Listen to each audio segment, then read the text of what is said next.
आपल्या देशात महाराष्ट्र राज्यात देवीचे 3.5 शक्तिपीठ आहेत.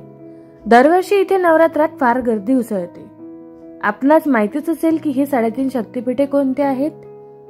कोल्हापूर, तुळजापूर, माहूरगड आणि नाशिकची सप्तशृंगी देवी हे सर्व शक्तिपीठ तीर्थक्षेत्र असून नवसाला पावणारी आहेत.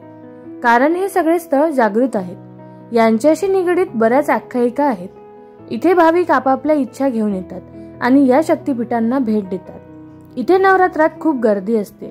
आज आपण या शक्तिपीठांबद्दल जाणून घेऊया. पहिला आहे महालक्ष्मी मंदिर, कोल्हापूर. कोल्हापुरातली महालक्ष्मी म्हणजेच आपली अंबाबाई हे सर्वात जुने देऊळ असून या मंदिराचे किंवा देवळाचे बांधकाम राष्ट्रकूटांनी किंवा त्या आधीपासूनच शिलाहार राजांनी 8व्या शतकात केले होते. पुराणात याचा उल्लेख 108 पीठांपैकी एक आणि महाराष्ट्रातील 3.5 शक्तिपीठांपैकी एक असे केलेले आहेत. कोल्हापूरची अंबाबाईला महाराष्ट्राची कुलस्वामिनी म्हणतात.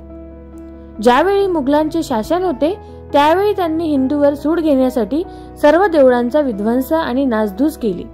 त्यावेळी या देवळाची मूर्ती तिथल्या पुजाऱ्याने बरीच वर्ष लपून ठेवली. संभाजी महाराजांच्या कारकिर्दीत इसवी सन 1715 ते 1722 या सुमारास मंदिराची पुनर्बांधणी केली.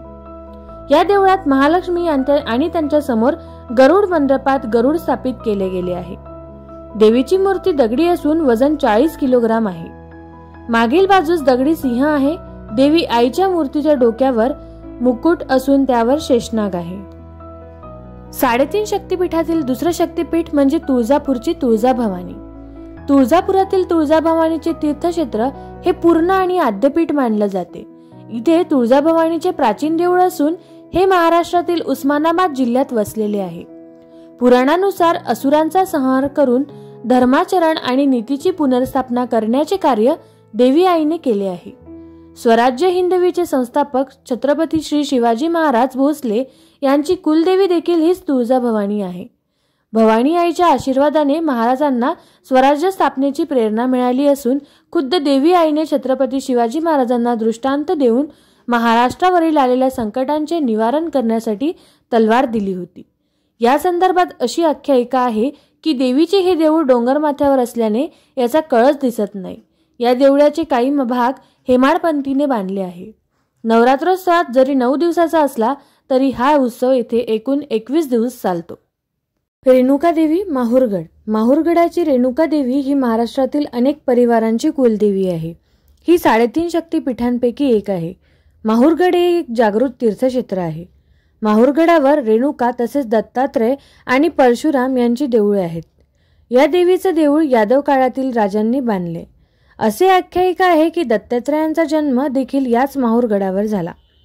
माता रेणुकाची एक कथा आहे. या कथेनुसार रेणुका मातेचा वध त्यांचा मुलगा परशुरामाने आपल्या पितृ आदेशावरून केले. नंतर परशुरामाला आपल्या मातेची आठवण येऊ लागली. ते दुःखी झाले आणि शोकाकुल झाले होते. त्याच क्षणी आकाशवाणी झाली, तुझी आई तुला दर्शनास येईल, पण तू मागे वळून बघू नकोस. परंतु परशुरामाला आपल्या आईशी भेटण्याची ओढ लागली होती. त्यामुळे त्याने मागे वळून बघितले. त्यावेळी रेणुका मातेचा चेहरा जमिनीतून वर आलेला होता.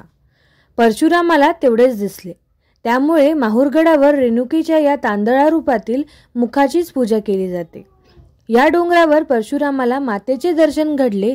त्यामुळे या डोंगराला मातापूर म्हटले जाऊ लागले आणि शेजारीच आंध्र प्रदेशातील उर गाव असल्यामुळे माऊर आणि आता ते माहूर म्हणून ओळखले जाऊ लागले. सप्तशृंगी देवी, नाशिक. या देवीचे तीर्थक्षेत्र महाराष्ट्रातील 3.5 पीठांपैकी अर्धपीठ म्हणून ओळखले जाते. ही सप्तशृंगी देवी नाशिक पासून 65 किलोमीटरवर 48,000 फूट उंचीवर सप्तशृंग गडावर वास्तव्यास आहे. निसर्गाच्या सानिध्यात असलेली ही सप्तशृंग गडावरील सप्तशृंगी देवी उभ्या रूपात आहे. यामागील अशी आख्यायिका आहे की महिषासूर मर्दन करण्यासाठी देवी देवांनी याची याचना केली. त्यामुळे देवी होमातून प्रकट झाली. तिचे हेच रूप म्हणजे सप्तशृंगीचे होते. तिला ब्रह्मस्वरूपिणी देखील म्हणतात. हे ब्रह्मदेवाच्या कमंडळापासून निघालेल्या गिरिजा महानदीचे रूप तसेच महाकाली, महालक्ष्मी आणि महासरस्वतीचे त्रिगुणात्मक असे स्वरूप म्हणजे देवी सप्तशृंगी.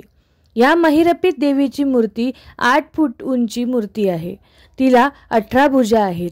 मूर्ती शेंदूर अर्चित असून रक्तवर्णी आहे. या देवीचे डोळे तेजस्वी असून टपोरे आहेत. सर्व हात एकमेकांना लागलेले आहेत. महिषासुराशी लढण्यासाठी देवीला सर्व देवांनी शस्त्र दिलेली आहे.